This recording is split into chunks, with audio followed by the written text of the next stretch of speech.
So today Insta360 sent me the, what is it, sliding case, and I'm really wondering what's inside the box.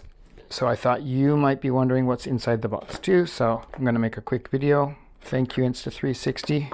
Really appreciate it. We cannot get this in Japan. It's like been sold out forever.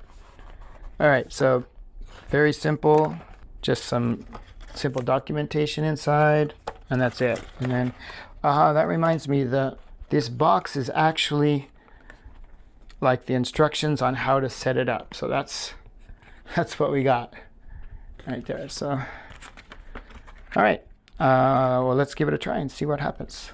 And this is the Insta360 Lunaultra, so I have to stop the camera, put this on. Got the camera, got the instructions here. So like this, there we go.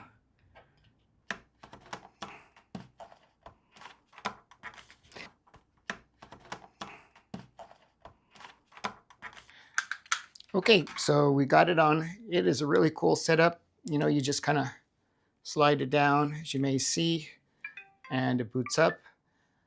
And if you want to close it, you can't just slide it up. You have to turn it off first using the button. Or I think you can use this flip switch. Okay, and then I close it. Yeah, you can just switch them and then slide it up. And yeah, it protects it. It protects it kind of in a diagonal way. It locks it in there between a sponge. Actually, I guess it could go either way, but yeah, it's basically going to be diagonal, locked in there. And the same sponge that stops the wind from hitting the mic, is the sponge that kind of holds the gimbal in place, which is really cool. So, and then you just slide it down and you can start recording. That's really cool. A word of warning. So I've had the Insta360 basically since it came out, and I only keep it inside a bag, basically alone. I don't put like with my keys or anything else. And I keep it, it's kind of like a soft bag on the inside, but it's already got some scuffs. Really minor, but yeah.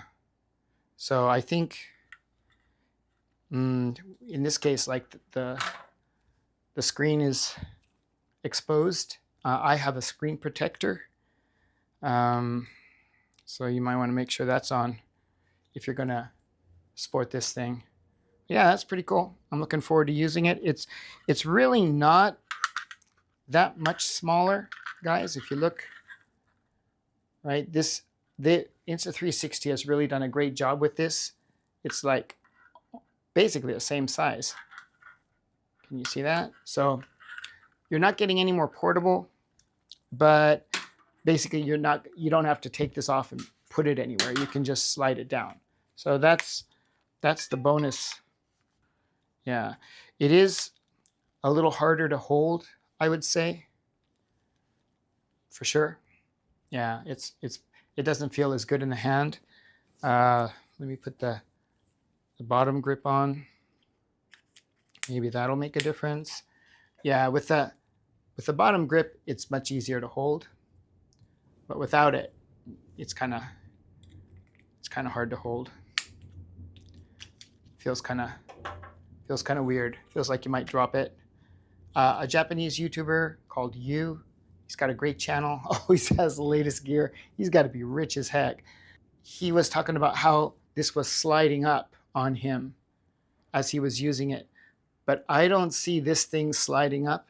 I'm wondering if Insta360 improved on this, you know, because it was so hard to buy. And I was wondering, it was always out of stock. So I was wondering if they were like tweaking it or something. Although it might slide up. I guess it depends on how you use it.